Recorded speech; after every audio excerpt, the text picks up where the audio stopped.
1952 and 1969, they conducted a study, codenamed Project Blue Book. Its purpose was to determine if UFOs posed a real threat to the American people. Project Blue Book concluded they did not, and since 1969, the Pentagon has denied participating in any other UFO study. But ufologists believe this is a lie. They point to evidence of a monumental conspiracy designed to hide what the government knows and when it knew it. Our government has flat out lied to us for 40 years or more.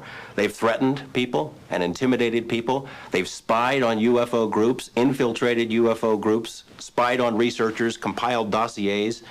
Their response is bordered on paranoia. In 1988, reporter George Knapp of Las Vegas CBS television station KLAS began investigating the U.S. government's involvement with UFOs. He says he's found evidence proving a massive cover-up that began in 1947 and continues to this day.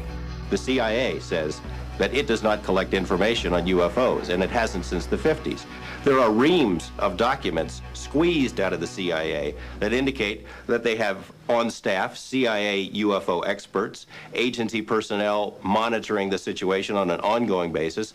The FBI denied having any documents on UFOs in the 1970s, the early 1970s. 3 years later, they released 1,700 pages of information on UFOs, documents that they had. They lie. But for UFO researchers, there is one persistent problem with those hundreds of released pages. Most, like this 1958 UFO memo to President Eisenhower, have been highly censored, essentially making them unreadable. Even this National Security Agency document explaining why UFO data should remain secret is itself almost entirely blacked out.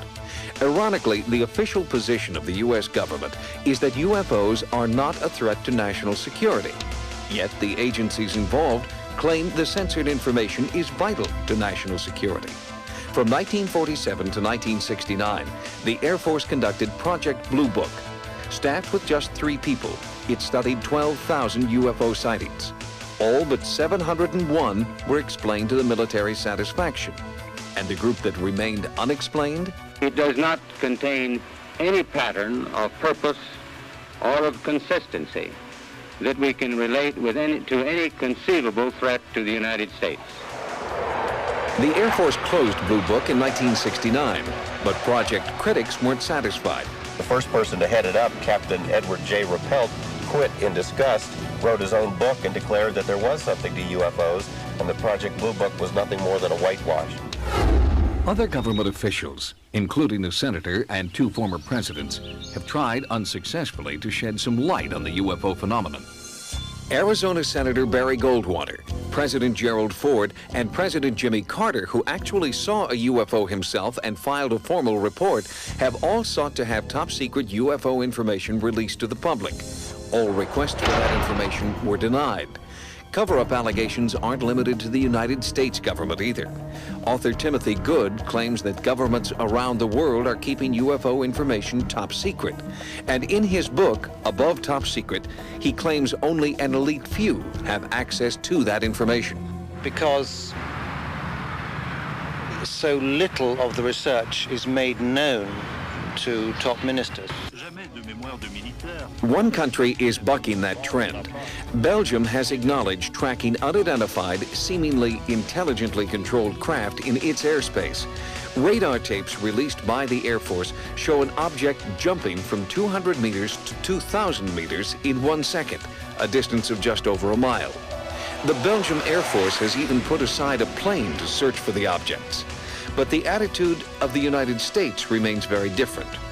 UFO experts claim our government is conducting top-secret research into UFOs in the middle of the Nevada desert. South of a dry lake bed known as Area 51 is a place known as S4, allegedly home to a super-secret government research facility. In the course of our investigation, we found a scientist who says he used to work there. Robert Lazar was shocked when he first discovered what it was he would be working on. I got out of the bus. I was told to walk directly through the hangar, and immediately, even before entering the hangar, you can see the edge of a disc. This is your classic flying saucer, 2 inverted pie plates, if you wish, with a segmented, larger area dome on top. within minutes of that, I finally realized that this had nothing to do with something the government was producing. And that was quite shocking because everything inside was small. This is a full-size craft, 30, 35 feet in diameter, maybe 40. But you're looking at seats that are, 18 inches off the ground, obviously made, for something smaller. And certainly wasn't made for children to play in. Lazar says there were 9 spaceships in all, and he claims to have seen one fly. It began to lift off the ground almost silently. There was a hiss sound, like a corona discharge if you hear around high voltage systems, accompanied by a faint, it probably would have been brighter at night, a faint blue glow around the bottom. As the craft approached about 30 feet, 20 feet, something like that off the ground, that corona discharge disappeared. The sound stopped and the craft stood there silently and slowly drifted over to the left and then to the right. The government denies they're testing alien craft at S4. Lazar no longer works there and nowadays spends his time working on one of his hobbies, jet car racing. He alleges that after he went public, security officers at the base threatened his life.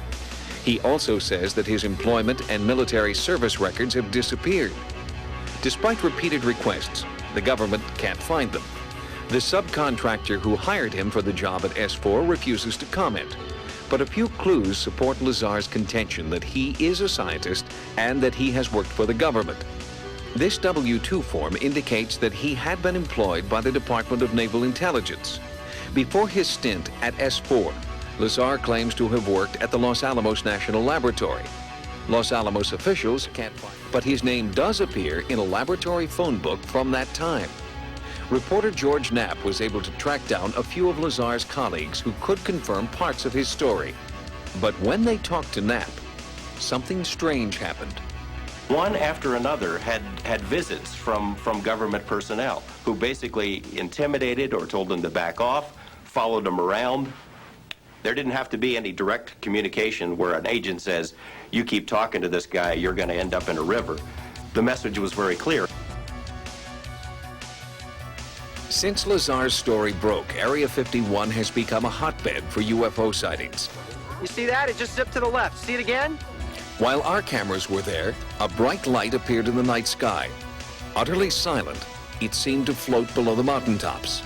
Analysis of our videotape proved inconclusive. Those who might know the answers aren't talking. I've been covering organized crime in Las Vegas for 10 years, dealing with mob hitmen and mob informants, people who have been in the witness protection program. The fear that is generated by this UFO subject for people who really know about it far outweighs the kind of fear that the mob inspires. I mean, people are more afraid of our government than they are of organized crime. I am exactly sure of what I saw. I know what mainstream science is like. I know where physics stands. I know all of that. And this is an extraterrestrial craft. This technology is hundreds and hundreds of years in advance of us, and that's the end of that story. The people we've heard from in this report believe that they have had close encounters of the first, second, third, even fourth kind.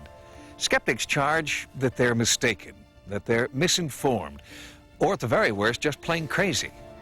But are we, the human race, so conceited as to believe that we are alone in the universe?